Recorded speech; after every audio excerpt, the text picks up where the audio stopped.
매일 아침 말씀 묵상에 오신 여러분을 진심으로 환영합니다. 3월 19일 일요일 충성됨에 대한 상거 기억절.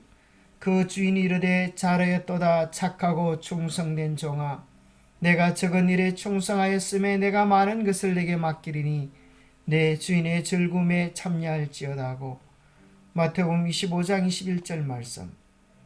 생각할 문제: 충성된 자들에게 어떤 상급을 약속하셨는가? 하늘나라는 과연 어떤 곳인가? 오늘 우리에게 주는 교훈은 무엇인가?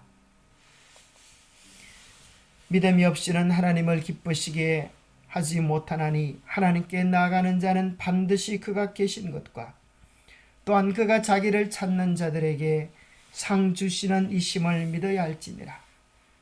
하나님 앞에 나아가는 두 가지 바른 자세에 대하여 말씀하시기를, 하나님의 실존하심을 믿는 것과 하나님을 찾는 자들에게 상 주시는 이심을 믿어야 한다고 말씀하고 있습니다. 하늘은 우리의 상급에 대하여 많은 관심을 가지고 있습니다. 보라, 내가 속히 오리니 내가 줄 상이 내게 있어 각 사람에게 그가 행한 대로 갚아주리라. 우리 주님께서 오실 때에 각 사람에게 행한 대로 상급을 주시겠다고 하십니다. 이사야 40장 10절에 보면, 보라, 주 여호와께서 장차 강한 자로 임하실 것이요 친히 그의 팔로 다스릴 것이라. 보라, 상급이 그에게 있고 보응이 그의 앞에 있으며. 상급이 그에게 있어서 우리에게 갚아주시겠다고 말씀하십니다. 이사야 62장 11절에 보면, 여호와께서 땅끝까지 선포하시되 너희는 딸 시온에게 선포하라. 딸 시온에게 이르라. 보라, 내 구원이 이르렀느니라. 보라, 상급이 그에게 있고 보응이 그 앞에 있느니라 하셨느니라. 하나님께서 당신의 백성들에게 구원을 베푸시고 상급을 주실 것을 약속해 놓고 계십니다. 하나님께서 당신의 충성된 자녀들에게 주시는 상급은 매우 특별하며, 다른 영적인 것과 마찬가지로 우리의 유한한 지식으로는 온전히 이해할 수 없을 것입니다. 사람의 언어는 인간 의인들이 받을 상급을 묘사하기에 적합하지 않다.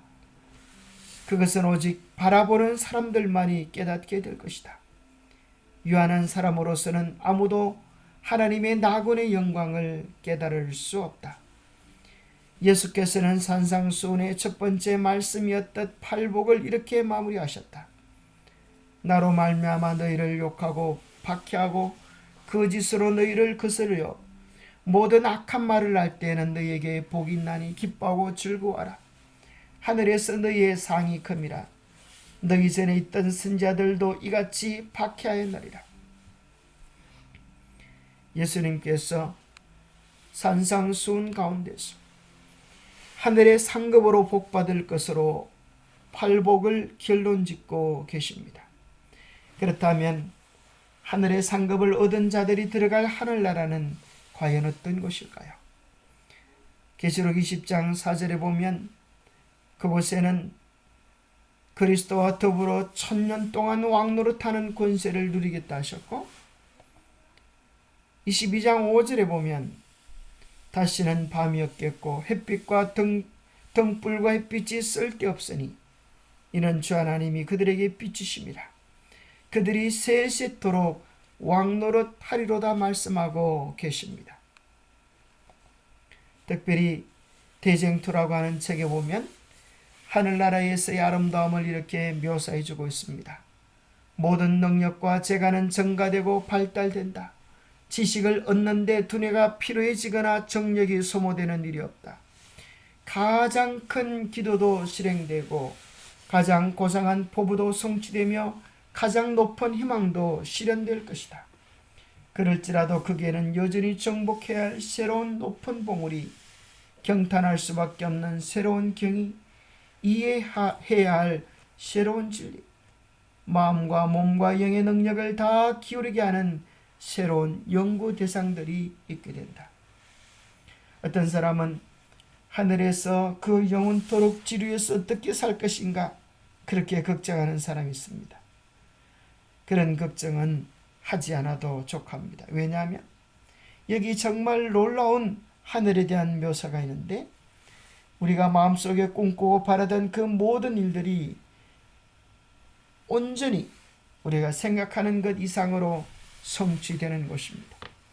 우리는 하나님의 사랑과 창조의 오묘에 대해서 연구할 뿐 아니라 우리가 배우고 깨달아야 할 것은 매일매일 새롭고 놀라운 것이 될 것이라고 이야기해주고 있습니다.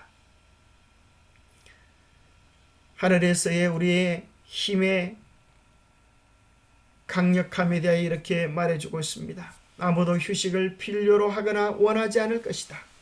거기서는 하나님의 뜻을 행하고 그분의 이름을 찬양하는 데 피곤을 느끼지 않을 것이다. 우리는 신선하고 유쾌한 아침의 기분을 언제나 느낄 것이다. 지식을 얻는 데 두뇌가 피로해지거나 정력이 소모되는 일이 없다. 아침에 느끼는 그 신선함들이 지속되는 기쁨일 것입니다. 하나님의 섭리 가운데 우리에게 당혹스러웠던 문제들이 모두 미래의 세계에서는 밝혀진다. 이해하기 어려웠던 것들이 그때는 설명된다. 은혜의 비밀들이 우리 앞에 펼쳐질 것이다. 우리의 제한된 마음이 오직 혼란과 깨어진 약속들만을 발견했던 곳에서 우리는 가장 완전하고 아름다운 조화를 보게 될 것이다. 우리는 그때 분명히 이해하게 될 것입니다. 왜 내게 그런 어려움과 고통과 눈물이 가슴 찢는 경험이 있어야 했는지를 그때 분명히 깨닫게 되고, 하나님의 뜻을 알지 못하여 정말 서운하고 눈물 흘렸던 그곳에서 하나님의 크신 사랑과 은혜를 경험하게 될 것입니다. 끝까지 충성된 자의 상급은 생명의 면류관, 죄의 용서는 회개하고 믿는 자에게 약속되어 있다. 생명의 면류관은 끝까지 충성한 자의 상급이 될 것이다. 우리는 이미 받은 은혜를 통하여 진보함으로써 은혜 안에서 자라날 것이다. 하나님의 날에 흠없이 나타나고자 한다면 우리는 세상으로부터 점없이 우리 자신을 보존하여야 한다. 믿음과 행함은 손을 맞잡고 함께 간다. 기도하겠습니다. 하나님 아버지, 하나님께서는 끝까지 충성한 자들을 위하여 반드시 상급을 주실 것을 약속해 놓았습니다. 우리가 기대하는 것 이상으로, 우리가 생각하고 상상하는 것 이상으로 언제나 넉넉하신 하나님의 사랑을 신뢰합니다. 하나님께서 예수님의 십자가를 통하여 베푸르신 은혜를 헛되이 받지 않게 날마다 믿음과 순종의 삶을 살아가도록 도와주시옵소서. 이 땅에서 우리가 수고한 일에 대한 합당한 결과가 없을 때에 우리로 하여금 낙심하지 않게 하여 주시고, 오히려 하늘에서 주실 영원한 상급에 우리의 마음을 고정시키고 희망과 용기와 소망을 잃어버리지 아니하고 이 길을 끝까지 갈 수 있도록 도와주시옵소서. 언제나 우리에게 우리가 생각하는 것보다 더 좋은 것으로 응답하시는 주님의 귀한 사랑에 감사를 드리며 우리 주 예수 그리스도 이름 의지하여 간절히 간구하옵나이다. 언제나 하나님은 우리에게 더 좋은 것으로 응답해 주십니다. 참 좋으신 주님을 신뢰하며 날마다 우리의 믿음을 견고하게 할 수 있게 되기를 축복합니다. 감사합니다.